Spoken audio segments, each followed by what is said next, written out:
Okay, so my name is Oscar de Leon, and I'm recording this for English 1302 with Miss Bonnie. I'm gonna be answering 7 questions, giving 2 examples of what I learned in the semester, and at the end, I'm gonna be giving my opinion on the overall class. So yes. So the first question is, what have you learned about your writing process, and what will you walk away with?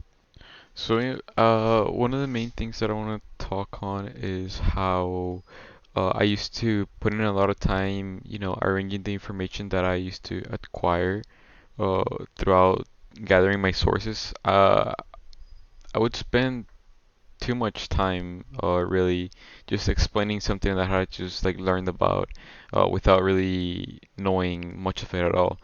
In this class, I learned that it is not really about getting the information from somewhere else and just putting it all in together into um a little, how can I say this, into a research paper. It is more about like giving you ideas and creating and experimenting. You want to add value to the world, not just rephrase what someone else said and put it all in a little paper. And I think this has to do a lot with like what we learned in high school.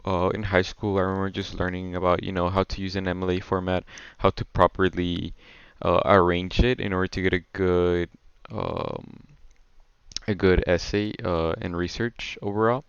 And I think this is the reason why I would just spend so much time, just looking and reading over sources that I didn't really care about or that I really didn't get, just so I can get like, that good grade that everyone wanted to in high school. But as I go on in college, I realized that it is not just about, once again, arranging a bunch of things that other people said and putting it all into a paper. It's just about what you think and what your opinion is on the matter. Another example of this is that we were doing this activity of our sources, like, seeing who they were, if they were certified, like just, pretty much arranging our sources, seeing like what they're all about. And Miss Bonnie said, well, uh, some people were like, "Oh, I don't have a fourth source," and Miss Bonnie was like, have you added yourself as a source?" And everyone was like, "Whoa, I didn't know I can really, do that. I didn't know I could be a source for my own research paper." As dumb as that sounds, we don't really think about that when we're, arranging the information. So it's something that really stick with me. I'm pretty sure I'm gonna use this as well, throughout the future of my career.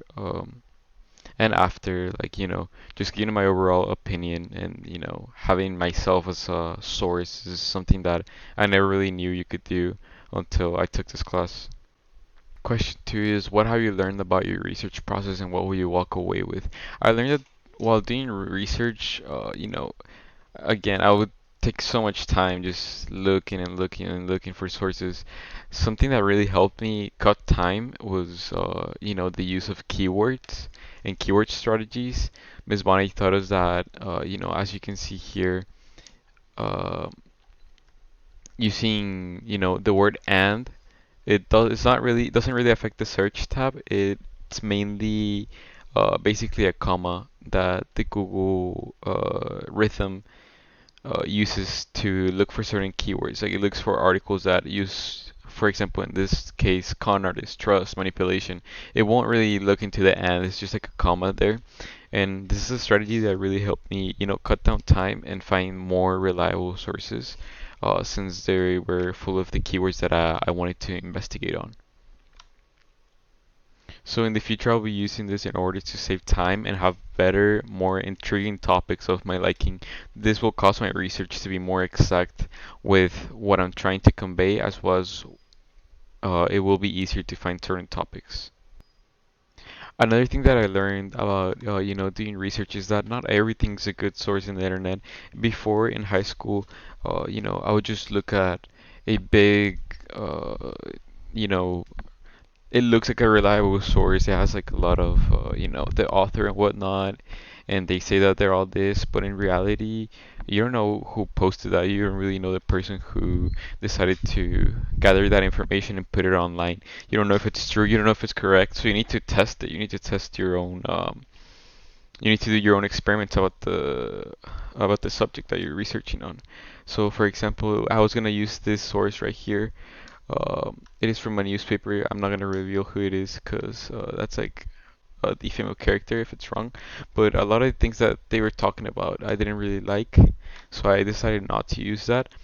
And to me, it was like the first time I had turned down, an article. It was more of like, oh, which article am I gonna use? It's just this one, like that, and I would just choose three articles, for example. But now I take more time and look into what the article is actually saying, and this is one of the good things that I learned in this class. I'll be using this later on in life as I choose like better articles that have evidence on whatever what they're saying. So what have I learned about finding, collecting, and integrating secondary sources and walk away with? I learned the importance of integrating secondary sources is to add more credibility and add more variety of points to the subject I'm researching. So I learned this in class when we were doing research topics for Miss Bonnie. She told us that the importance of having secondary sources is not just to make a good statement, it is to support your actual statement that you had previously uh, showcased. So this is something that it's really important to, focus on your research paper. Not too much, but it's just like a backup that just agrees with your main overall argument.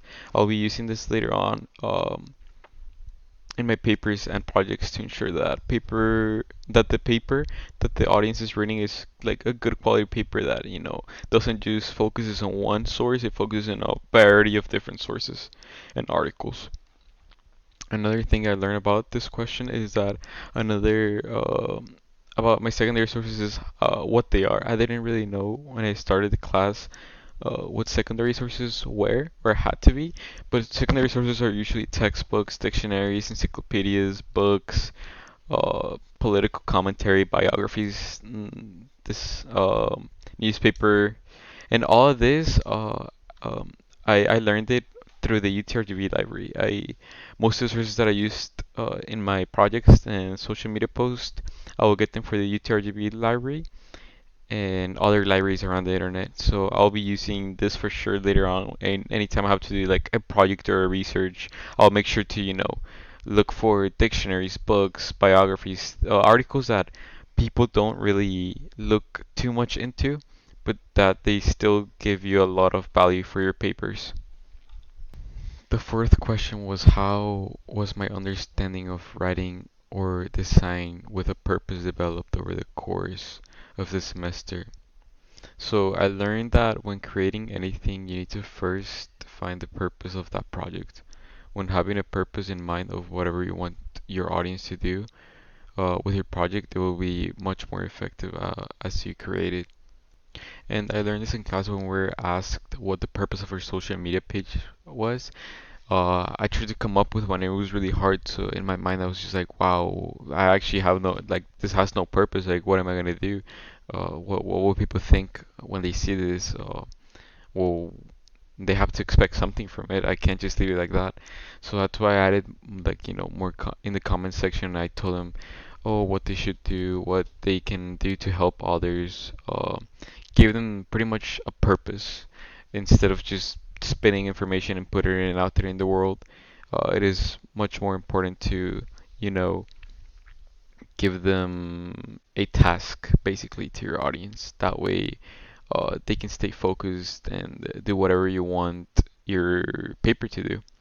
And I'll be using this in the future. I'll think about it in my head first before I create anything. Well, what is my purpose? How am I gonna achieve it? How am I gonna make sure that they do what I'm asking them to do and stuff like that. And again, another thing that I learned about this topic is that when you're creating a research paper, you have to think like if you were the audience. For example, okay, I am the audience and I want to know um, what I want to know what um, I want to stay intrigued. I want to keep myself, entertained while I'm reading an article. So, usually now that I've learned this. Before creating anything, I'll put myself as the audience. I'll think of the purpose, and then I'll think of, okay, what can I do so I can stay on task? What can I do so I can, entertain myself with whatever the subject is about. So for example, here I created a list, this is a draft from the class, and it's I think of good questions, that people would like to see and like relate on, uh, because these type of questions are the questions that are gonna, make the audience want to stay and read more about your article, which is really important. It's the thing that you want the most, right? You want people to listen to you and your article and read about it. So this is it. This is why I created. So yes. And I'll be using this later on for sure. I'll be thinking about, if I'm the audience, what am I gonna want to read? And from then on, I would like, have a greater idea of whatever I should write or ask or do anything. It's just like sparks ideas in your mind of, okay, like I'm the audience, so I want to be entertained by, and then I'll think about it and add it to my research or post.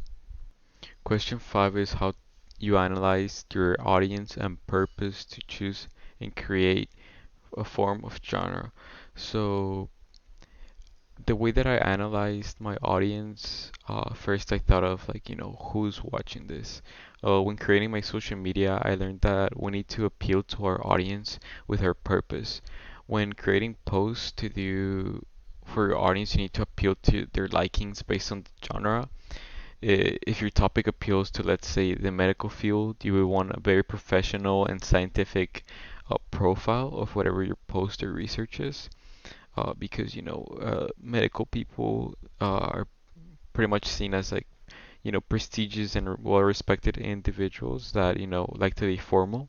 So let's say because of that, your post or Instagram page, or in this case, or your research should be in a formal way, should be labeled in a formal way.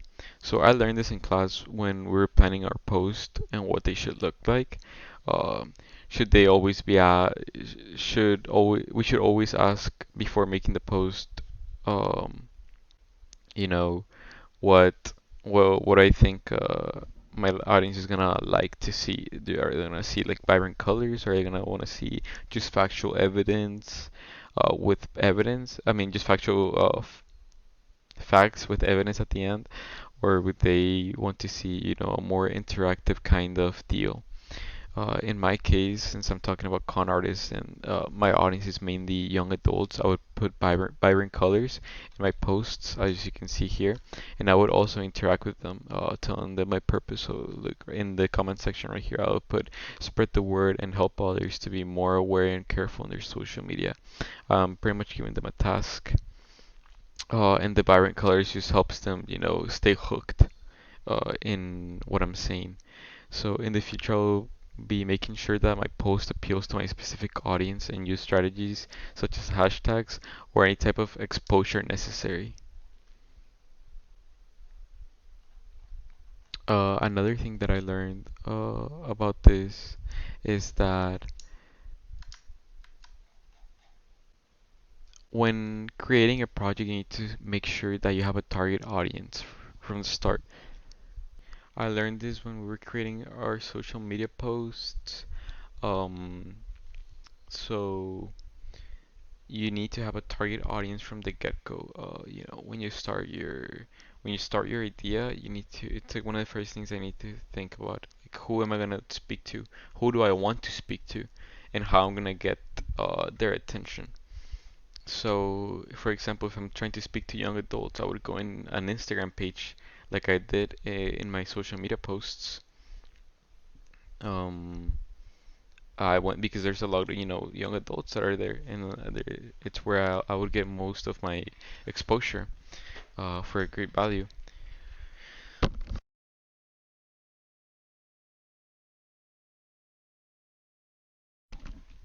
So when creating these posts, we asked ourselves who were we targeting. At the start, I was confused as I could not think of anyone. But then I realized like I could target people such as young adults that are just starting to be more exposed to certain scams or con artists, because they're now getting into e-libraries and whatnot.